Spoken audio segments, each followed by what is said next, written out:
요새 이제 중요한 것만 말씀을 드리면은요.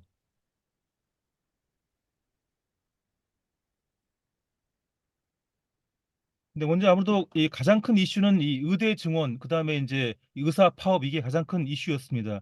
먼저 이 보시면은 이 원광대 학생들이 가장 먼저 휴학계 제출을 했고요. 그리고 또 이 전국 병원의 이 수련의들이 이제 아주 대거 뭐 사표를 제출했습니다. 그래서 뭐 거의 뭐 7, 80%가 이미 제출한 상태고요. 그래서 이거에 대해서 이제 정부는 이제 이 보건복지부에서 그 진료 유지 명령 또 뭐 업무 개시 명령 이런 걸 지금 내린 상태입니다. 그다음에 이 정치권 뉴스를 보시면은요. 이 정치권에서는 그 녹색 정의당이죠. 이 정의당하고 녹색당 합한 이 녹색 정의당에서 이제 보면은 이 민주당하고 처음에는 그 비례연합정당 하려고 했는데 이거를 이제 그 거부했습니다. 그래서 이제 현재는 그 이 정의당은 민주당하고 이제 이 비례대표 따로 가는 쪽으로 지금 그렇게 가고 있고요. 그리고 뭐 보도가 많이 됐다시피 이 민주당의 이 공천 파동이 되게 아주 그 심한 그런 상태입니다. 그래서 이 대표적으로 이 김용주 국회 부의장이 이제 또 아주 자신이 하위 20%에 들어간 거에 대해서 반발하면서 탈당 선언을 또 한 상태고요. 그리고 또 뭐 이낙연, 이준석 이 개혁신당 연대 이거는 뭐 파탄이 됐습니다. 근데 보니까 이제까지 제가 기사에도 썼는데요. 이제까지 제3당이 성공한 사례들 보면은요. 다 보면 여당만 비판했을 때 제3정당이 성공을 했거든요. 근데 이낙연 신당은 그 한쪽은 이재명 비판, 한쪽은 또 윤석열 비판해가지고 이게 그렇게 비판이 이렇게 분열된 곳에서는 한 번도 이렇게 그 제3당이 성공한 사례가 없었습니다. 보면 항상 뭐 이제 지난 60년대 이후로 뭐 이제까지 22번 총선 중에서 단 한 번도 여야 같이 공격해가지고 제3당 정당이 성공한 사례는 없는데 하여튼 그래서 이제 이낙연, 이준석은 이제 그 실패하는 사례에 들어갔던 거죠. 그다음에 이제 근데 아무래도 현재 보시면 이준석, 이낙연이 이제 파탄된 거는 뭐 이념 차이보다는 가장 큰 게 이제 이 제3 정당에 대한 이 지지세 이게 확장이 안 된 거 이게 아무래도 이제 그게 가장 큰 원인일 수밖에 없고요. 그리고 이제 이 민주당에서 오는 29일 날 이제 그 국회에서 쌍특검법 이거 다시 이제 재표결하려는 그런 움직임을 보이고 있습니다. 그리고 보시면은 이 영화 그 아까 말씀하신 영화 그 건국전쟁 이게 흥행을 타니까요. 이제 오세훈 서울시장이 그 경복궁 옆에 있는 그 송현동 거기다가 지금 이승만 기념관 세울 또 그런 준비를 하고 있습니다. 그다음에 이게 국가 권력 쪽의 상황 보시면은요. 그 한국은행이 기준금리 3.5로 이게 동결을 했습니다. 이제 이 경기 활성화를 위해서는 이제 금리를 인하해야 되는데 이제 또 아무래도 이제 이 물가 압력이 크기 때문에 이제 지금 인하 못 하고 있고 또 아무래도 이제 미국의 기준금리가 이제 생각보다 빨리 지금 이렇게 인하가 안 되기 때문에 또 그것도 약간 이 지연시키는 그런 요인이 되고 있습니다. 그리고 또 이 윤 정권이 보시면 이 정권에서 이 총선을 앞두고 지금 그 여성가족부 장관 이걸 이제 그 공석으로 두고 있습니다. 그래서 지금 보시면 이제 이번 주에 이 김현숙 장관이 지금 그 사표를 냈는데 이제 보시면 이제 이 정부에서 후임자 세울 그런 생각이 이게 없습니다. 없는 게 이제 그 여성부 폐지하는 그 공약 이걸 이행하는 차원으로 이제 지금 그 이거를 지금 그 두고 있고 그리고 거의 보시면 지금 여가부로 거의 이제 정리하는 그런 상황으로 지금 들어갔습니다. 그러니까 이 법은 못 바꾸니까 이제 법은 놔두 그러니까 법적인 이 법상의 이런 그 조직은 놔두되 이제 이게 거의 유명무실화 시키겠다는 그런 쪽으로 지금 가고 있고요. 아무래도 이게 총선 앞두고 이렇게 한 거는 아무래도 이제 총선에서 이제 이대남 표 이거를 의식한 그런 조치가 아닌가 생각이 듭니다. 그다음 여기 다음으로 이 대외관계 보시면은요. 이번 주에 그 일제 식민지배에 대한 그 최초의 손해배상이죠. 이 히타치 조센 이거에 대한 그 이 손해배상이 관철이 처음 된 이런 그 사례입니다. 그래서 이제 히타치 소년에 대해서 이제 승소한 피해자들이 그 기업이 그 법원에 공탁한 금액 이거를 지금 이제 그 현금화 시켜가지고 이게 강제 배상을 받은 그런 사례가 됐고요. 그리고 또 그저께였죠. 이 가미카와 그 외무대신이 이제 그 한일 외교장관 회담에서 이 독도 영유권 주장하는 일이 또 있었습니다. 그다음에 이제 이 북한 쪽 상황을 보시면은요.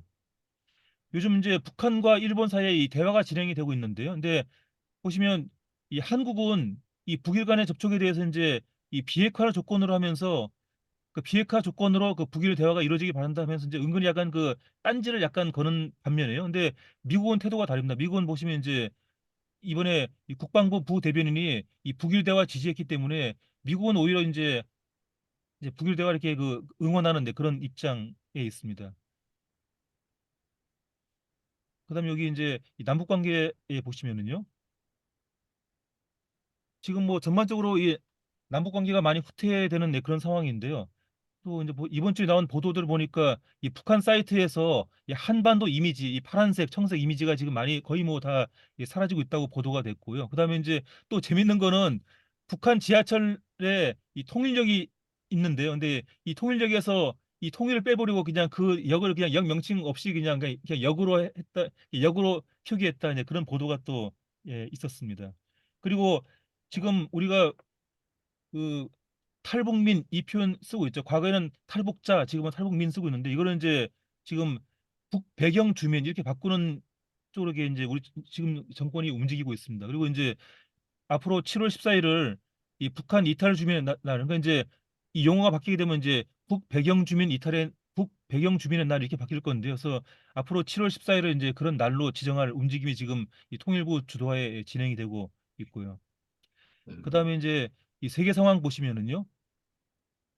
이 러시아가 이번 주에 그 동부에 있는 그 지역이죠. 이 아우디 이우카 이걸 장악해가지고 되게 유리한 거의 한 9개월 만에 러시아가 가장 큰 승리를 거둔 그런 그 상황이 그래서 되게 이제 아주 러시아가 더 이게 유리한 상황이 지금 돼 있고요. 근데 이런 성과를 약간 좀 희석화시키는 일이 있었죠. 이게 그 나발리가 그 옥중에서 이제 죽어가지고 이것 때문에 이제 러시아에 대한 그 압박이 지금 되게 심해지고 있습니다. 그래서 보시면 이 유럽연합이 지난 19일 날 이제 이 그 러시아에 대한 그 제재 논의에 또 착수를 했고요. 그래서 이제 갑자기 이 이슈 때문에 이 러시아가 우크라이나 전쟁에서 거두는 이런 것들이 약간 좀 이게 덮어지는 그런 상황입니다.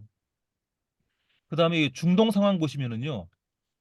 이 네타냐후가 그 예고한 게 그거거든요. 다음 달에 그 라마단 기간에 이 이슬람인들이 이제 그 동예루살렘 성지 방문하는 거 이걸 이제 그 제한하겠다 해가지고 아마 다음 달에 아마 좀 불상사가 날 그런 가능성이 되게 큽니다. 아무래도 이제 민간인들이 거기 가고 또 이스라엘군이 이제 만약에 이 민간인들을 만약에 제지하게 되면은 여기서 또 이제 다음 달에 또 한번 또 큰 사고가 있을 수가 있고요. 그다음에 이 미국이 그 유엔 안보리에 상정된 거죠. 이게 그 팔레스타인 그 휴전 요구 결의안 이걸 또 이제 미국이 또 이 거부권을 행사해 가지고 그래서 미국이 지금 그 뭐 이 전쟁을 뭐 막겠다는 건지 뭐 어떻게 약간 태도가 약간 모호한 그런 상황입니다. 그리고 이 G20 이 외교 G20 그 장관들 회의에서는 이제 이 팔레스타인에 대한 그 팔레스타인 이국가 해법 이걸 또 지지했고 그 이 결의에는 미국이 또 찬성을 했습니다. 근데 다만 이제 그 조건부로 찬성을 또 했고 근데 하여튼 저기 미국이 하던 그 이국가 방안은 미국이 그 지지하는 그런 상태고요. 그다음에 어 남아시아 상황 보시면은요.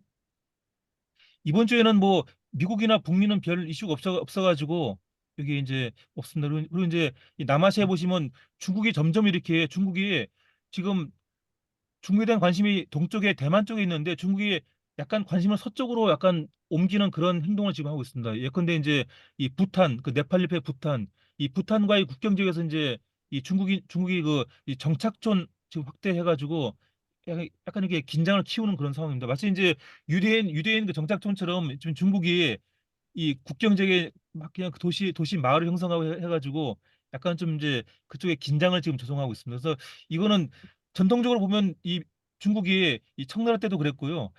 이 동쪽과 서쪽의 긴장을 이게 함께 이게 운영을 해왔기 때문에 이것도 아마 이제 좀 이 대만 이슈화하고 별도로 이 서쪽에서 긴장을 유지하기 위한 그러니까 비교적 이렇게 다루기 쉬운 긴장 이게 부탄과의 긴장이니까 근데 만약에 이제 인도 같은 경우는 좀 다르지만 이게 부탄은 상대가 좀 쉬우니까 이 부탄과의 어떤 그 만만한 긴장 관계 이걸 유지할 수 있는 하나의 카드를 이제 지금 만드는 그런 정황으로 보입니다.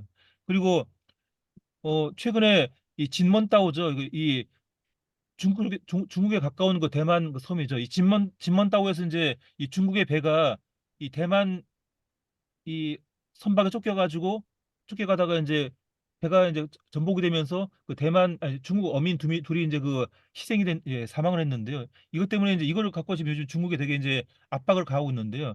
이번 주는 뭐라 했냐면 중국이 이제 이 진먼다오 해역을 앞으로 상시 순찰하겠다 했고 또 그러자 이제 이 대만에서 이제 그거에 이게 반발하는 그런 일이 있었습니다. 그래서 이제 예, 앞으로 중국이 이 진먼다오에 대한 압박을 되게 이제 이번 사건 계기로 되게 강화할 거로 보이고요.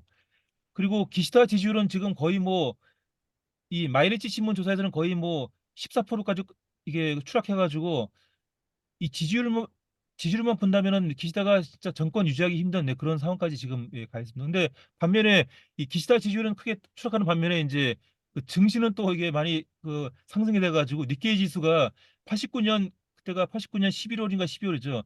그게 이제까지 역대 최고인데 그거를 깨고 그냥 역대 최고의 그 지수 39,098 이번 이제 어제 기록해가지고요. 그래서 이제 지금 미국, 일본, 유럽 증시가 함께 이게 동반 상승하는 아무래도 거기는 이제 뭐 반도체가 이제 좀 반도체도 많이 개입하게 있는데 그래서 이제 하여튼 그 미국, 일본, 유럽 증시가 함께 그 동반 상승하는데 그런 분위기 속에서 이제 일본 니케이 지수가 역대 최고를 기록하는데 그런 일이 있었습니다. 근데 이번 주는